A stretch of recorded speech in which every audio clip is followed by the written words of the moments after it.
Point channel में आप सभी का स्वागत है। यदि आप चैनल पर नए हैं तो चैनल को सब्सक्राइब करके बेल आइकन को प्रेस कर लीजिए ताकि डेली का वीडियो आप तक पहुंच जाए। अब वीडियो को अगर ज़्यादा से ज़्यादा शेयर करिए। अगर कोई भी आपको डाउट हो वीडियो में तो वीडियो को कमेंट करिए ताकि हम उसको सुधार सके। तो चलिए आज हम कुछ ऐसे वर्ड के बारे में बात करते हैं जो कि स्पीकिंग के लिए बहुत यूजफुल होने वाले हैं, जिसके बिना हम स्पीकिंग नहीं कर सकते हैं। ये स्पीकिंग के लिए बहुत ज़रूरी वर्ड है। तो चलिए हम इसके बारे में आज बात करते हैं। डू, डज तथा डिड के बारे में आज इनके प्रयोग के बारे में हम बात करेंगे। डू का प्रयोग डू डज का प्रयोग हम लोग प्रेजेंट टेंस में करते हैं। इनका मतलब होता है करता है, करती है। डज का मतलब होता है करता हूँ, करते हैं। डिड का मतलब होता है किया था। डू डज का प्रयोग प्रेजेंट टेंस में करते हैं और डिड का प्रयोग पास्ट टेंस में करते हैं। डिड हम कब लगाते हैं? जबकि सिंपल सेंटेंस की बात करेंगे सिंपल सेंटेंस की बात करेंगे तो वहाँ पर डिड का प्रयोग नहीं करेंगे, वर्ब का सेकेंड फॉर्म का प्रयोग करेंगे। अगर हम निगेटिव इंट्रोगेटिव की बात करेंगे तो वहाँ पर डिड का प्रयोग करेंगे। उसी तरह प्रेजेंट टेंस डू और डज का प्रयोग प्रेजेंट टेंस में किया जाता है। अब प्रेजेंट टेंस में अगर निगेटिव इंट्रोगेटिव का बात करेंगे तब हम डू डज का प्रयोग करेंगे। अगर सिंपल सेंटेंस रहेगा तो क्रिया में यस ईएस का प्रयोग करते हैं। एक वचन रहेगा तो यस ईएस, बहुवचन रहेगा तो क्रिया में कुछ नहीं लगाते हैं। तो चलिए हम इसके एग्जाम्पल के बारे में देख लेते हैं। डू डज हम कब लगाते हैं? डू कब लगाते हैं? जबकि बहुवचन की बात हो रहा है तब हम डू का प्रयोग करते हैं। जैसे आई, वी, यू, दे, नेम यानी कि प्लूरल नाउन, यानी कि बहुत से लोगों का नाम आ गया है, कोई भी वस्तु का नाम आ गया तो उनके साथ डू का प्रयोग करेंगे। आई और वी अपवाद होते हैं, इनका प्रयोग एक वचन में ये आते हैं लेकिन इनका प्रयोग बहुवचन में किया जाता है। आई और वी, यू, दे बहुत लोगों का नाम आ जाएगा तो उनके साथ डू का प्रयोग करेंगे। डज का प्रयोग कब करेंगे? जबकि एक यानी कि सिंगुलर नाउन जब एक व्यक्ति के बारे में बात करेगा, जैसे राम, सीता, गीता, रीता, ये सब के बारे में बात करेगा और उसके साथ ही सी, इट आएगा तो हम डज का प्रयोग करेंगे। डज का प्रयोग एक वचन के साथ करेंगे, डू का प्रयोग बहुवचन के साथ करेंगे। डिड के बारे में बात कर लेते हैं। डिड का प्रयोग पास्ट टेंस में किया जाता है। इनका मतलब होता है किया था। इनका प्रयोग सभी ऑल सब्जेक्ट यानी सभी कर्ताओं के साथ डिड का प्रयोग किया जाता है। जैसे में हम देख लेते हैं डू के बारे में। मैं वहां जाता हूँ। मैं इसमें क्या है? करता है तो कहाँ जाएगा पहले? आई सिंपल सेंटेंस है। सिंपल सेंटेंस है तो हम लोग डू डज का प्रयोग नहीं करेंगे। ये क्या है? बहुवचन है, बहुवचन के साथ क्रिया में यस नहीं लगाते हैं तो कहाँ जाएगा? आई go there. I go there, मैं वहां जाता हूँ। आई गो देयर जैसे हो गया मैं वहां नहीं जाता हूँ। यहाँ पर वह वहां नहीं जाती है। वह वहां नहीं जाती है तो कहाँ जाएगा? सी का है, एक वचन है, सी एक वचन है तो इसके साथ का डज का प्रयोग होगा। Does, she does not go there, वह वहां नहीं जाती है। अगर ऐसे कर देगा क्या वह वहां जाती है? क्या वह वहां जाती है? क्या प्रश्नवाचक हो गया यानी कि इंट्रोगेटिव हो गया तो कहा जाएगा? क्या जब पहले आ जाए तो उसको प्रश्नवाचक माने कि सहायक क्रिया पहले लिखते हैं। तो ही का है एक वचन है, ही का है एक वचन है, तो ही के साथ सहायक क्रिया डज लगेगा तो कहाँ जाएगा डज। फिर क्या लिखते हैं करता, ही, फिर क्रिया का है जाना go there, does he go there, मैं वहां जाता हूँ आई गो देयर, वह वहां नहीं जाती है she does not go there, क्या वह वहां जाती है डज ही गो देयर। इसी तरह हम पास्ट की बात कर लेते हैं। जैसे मैं सिंपल में बात करेगा, सिंपल में तो कहा जाएगा राम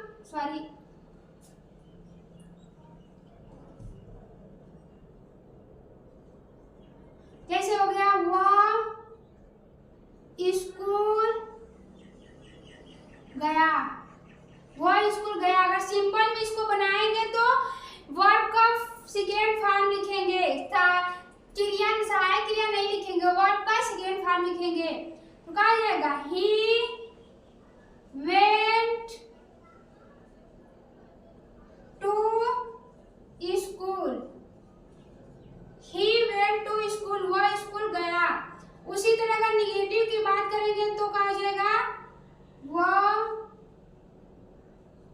स्कूल नहीं गई, वह स्कूल नहीं गई तो कहा जाएगा she did not go to school. अगर इंट्रोगेटिव की बात करेंगे तो कहा जाएगा क्या वह स्कूल गई। तो पहले सहायक क्रिया पहले आ जाएगा तो कहा जाएगा did she go to school. ये तीनों का है हेल्पिंग वर्ब यानी कि सहायक क्रिया, ये तीनों का है हेल्पिंग वर्ब, हेल्पिंग वर्ब्स यानी कि सहायक क्रिया। ये का है हेल्पिंग वर्ब यानी कि सहायक क्रिया। आज अब हम इसको इंट्रोगेटिव निगेटिव की बात करेंगे तो वह क्रिया का फर्स्ट फॉर्म लिखते हैं। जब सिंपल सेंटेंस की बात करेंगे पास्ट के तो क्रिया का सेकेंड फॉर्म लिखते हैं। आज प्रेजेंट की बात करेंगे, सिंपल के सेंटेंस की बात करेंगे तो क्रिया में यस और ईएस का प्रयोग करते हैं। तो चलिए एक बारी बारी से हम इसके बारे में प्रयोग के बारे में पढ़ लेते हैं। पहले डू डज के फिर डिड के बारे में अच्छे तरह से बात कर लेते हैं ताकि हम लोगों को अच्छे से समझ में आ जाए। चलिए हम इसके एग्जाम्पल के बारे में देख लेते हैं ताकि हमें अच्छे से समझ में आ जाए कि इनका प्रयोग हम कैसे करते हैं। तो डू डज के प्रयोग के बारे में, इनके एग्जाम्पल के बारे में हम बात कर लेते हैं। इनके एग्जाम्पल को बनाने से पहले इनके नियम को देख लेते हैं। पहले हम सब्जेक्ट लिखते हैं, फिर हेल्पिंग वर्ब यानी कि सहायक क्रिया, फिर नॉट लिखते हैं। अगर सिंपल रहेगा तो नॉट नहीं लिखेंगे, वर्ब का सेकेंड फॉर्म लिखेंगे। फिर उसके बाद मेन वर्ब यानी कि क्रिया, फिर अदर वर्ब। तो चलिए देख लेते हैं। डू मीन्स होता है करना, आई वी यू दे बहुवचन के साथ डू का प्रयोग करते हैं। डज मीन्स भी होता है वही करना, ही सी इट सिंगुलर यानी कि एक वचन के साथ डज का प्रयोग करते हैं। तो इसके एग्जाम्पल को देख लेते हैं। वह मुझे पसंद नहीं करता है, वह मुझे पसंद नहीं करता। पहले क्या लिखना है सब्जेक्ट, इसमें सब्जेक्ट क्या है वह जो जाएगा ही, फिर वह क्या है वह क्या है यानी कि एक वचन है वह एक वचन है, वह के साथ क्या लगेगा डज, क्या जाएगा डज। फिर उसके बाद क्या लिखना है नॉट, फिर मेन वर्ब का है पसंद करना है तो कहा जाएगा लाइक, किसको मुझे तो कहा जाएगा me. She does not like me, वह मुझे पसंद नहीं करता है। अगला बात कर लेते हैं, क्या मैं अंग्रेजी बोलता हूँ। क्या आ गया पहले, तो ये जो हेल्पिंग वर्ब है पहले आ जाएगा सब्जेक्ट के पहले हेल्पिंग वर्ब आ जाएगा। तो कहाँ जाएगा पहले मैं है, मैं यानी कि बहुवचन में आ जाएगा। तो कहाँ जाएगा डू, फिर उसके बाद subject I, speak, speak means होता है बोलना, बोलना का है मेन वर्ब यानी कि क्रिया का है बोलना। फिर क्या इंग्लिश, आ जाएगा English.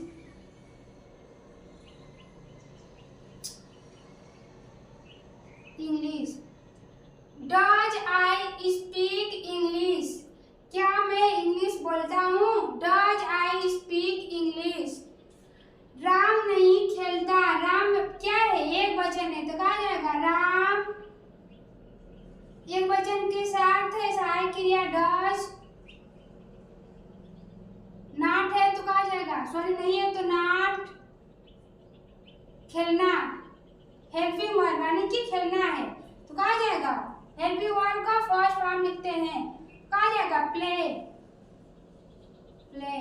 Ram does not play, Ram नहीं खेलता है। हम नहीं जाते हैं, हम का हो जाएगा वी का है बहुवचन है तो कहा जाएगा डू, फिर उसके बाद क्या लिखना है नॉट, नॉट, फिर मेन वर्ब, मेन वर्ब का है जाना, जाना का फर्स्ट फॉर्म कहा जाएगा गो, मैं हम नहीं जाते हैं वी डू नॉट गो।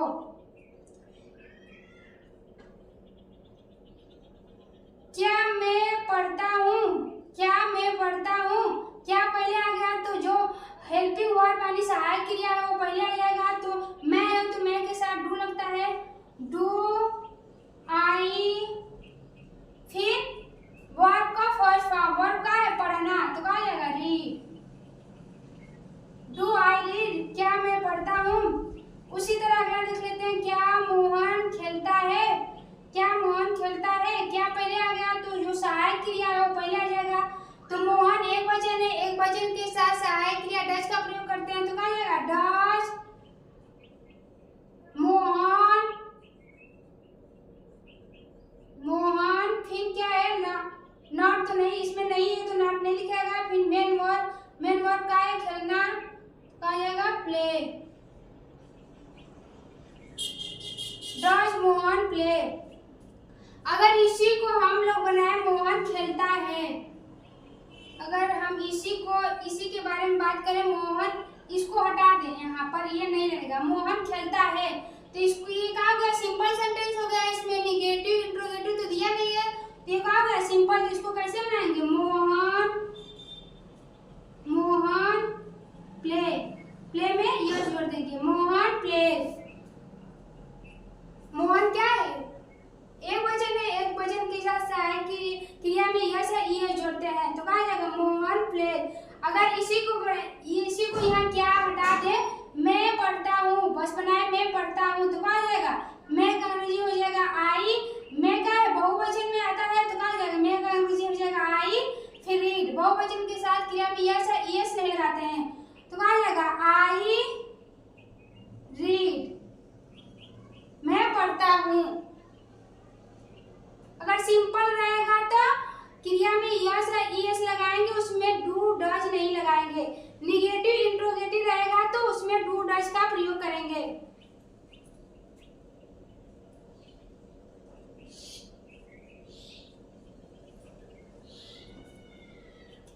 आगे हम पास्ट टेंस की बात कर लेते हैं, यानी कि डिड का प्रयोग पास्ट टेंस में किया जाता है। इनका प्रयोग आर सब्जेक्ट यानी सभी क्रियाओं सभी कर्ताओं के साथ किया जाता है।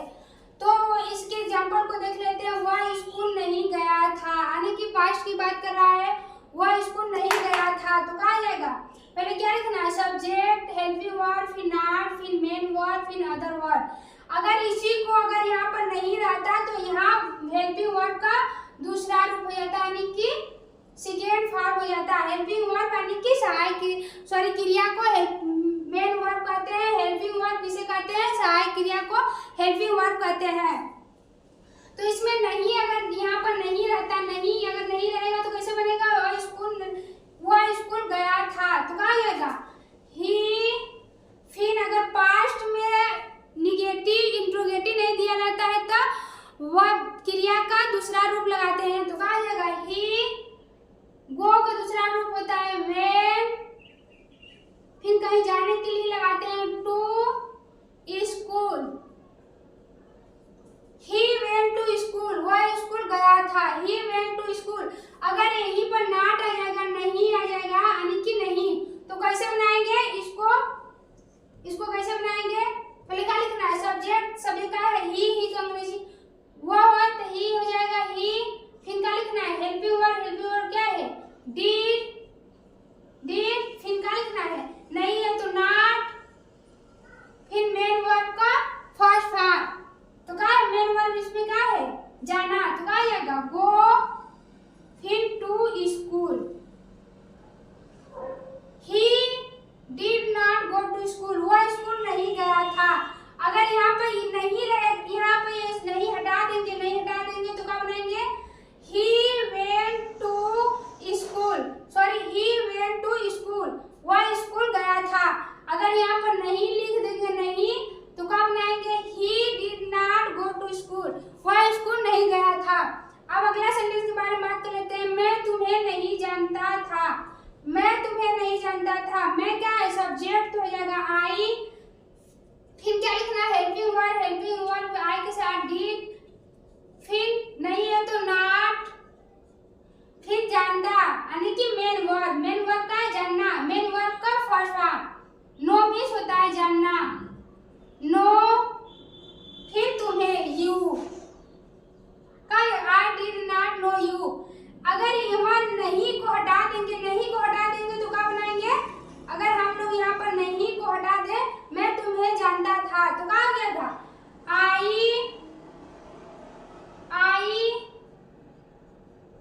New you. मैं तुम्हें जानता था, आई न्यू यू। आई हो गया सब्जेक्ट। फिर जानता था अगर नहीं रहेगा, अगर उसमें निगेटिव इंट्रोगेटिव नहीं दिया रहेगा तो वर्ब का सेकेंड फॉर्म लगाते हैं पास्ट टेंस में। तो न्यू का दूसरा रूप होता है, नो का दूसरा रूप होता है न्यू। फिर यू, आई न्यू यू, मैं तुम्हें जानता था हो जाएगा।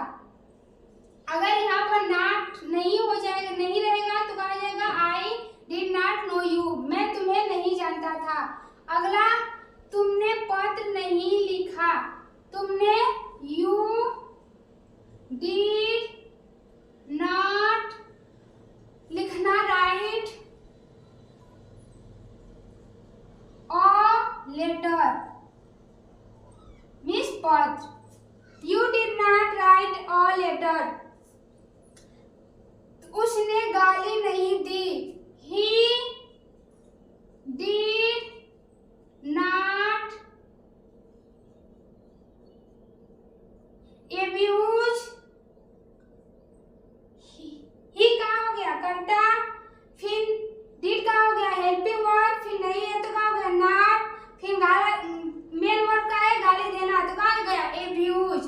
ही डिड नॉट abuse। क्या तुमने पत्र लिखा? क्या पहले आ गया? क्या शब्द पहले आ गया? तो पहले हम मेन वर्ब को पहले लिखते हैं। मेन वर्ब क्या है? डिड। तो कहाँ जाएगा? डिड पहले हो जाएगा डिड। फिर उसके बाद क्या लिखते हैं? सब्जेक्ट क्या है? तुमने यू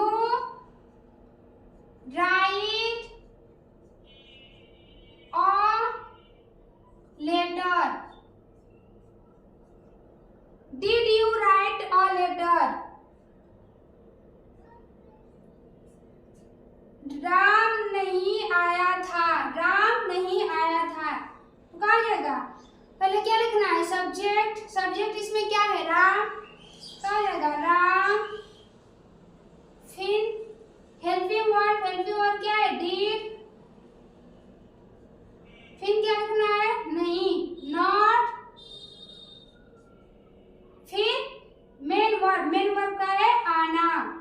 मेन वर्ब का फर्स्ट फॉर्म आना का हो जाएगा home. Ram did not come. अगर हम यहाँ पर नहीं हटा देंगे तो क्या हो जाएगा? अगर नहीं हटा दिए तो ये हो गया सिंपल सेंटेंस। अगर पास्ट टेंस में सिंपल सेंटेंस को बनाएंगे तो क्रिया का दूसरा रूप लगाते हैं और उसमें सहायक क्रिया नहीं लगाते हैं। यानी कि हेल्पिंग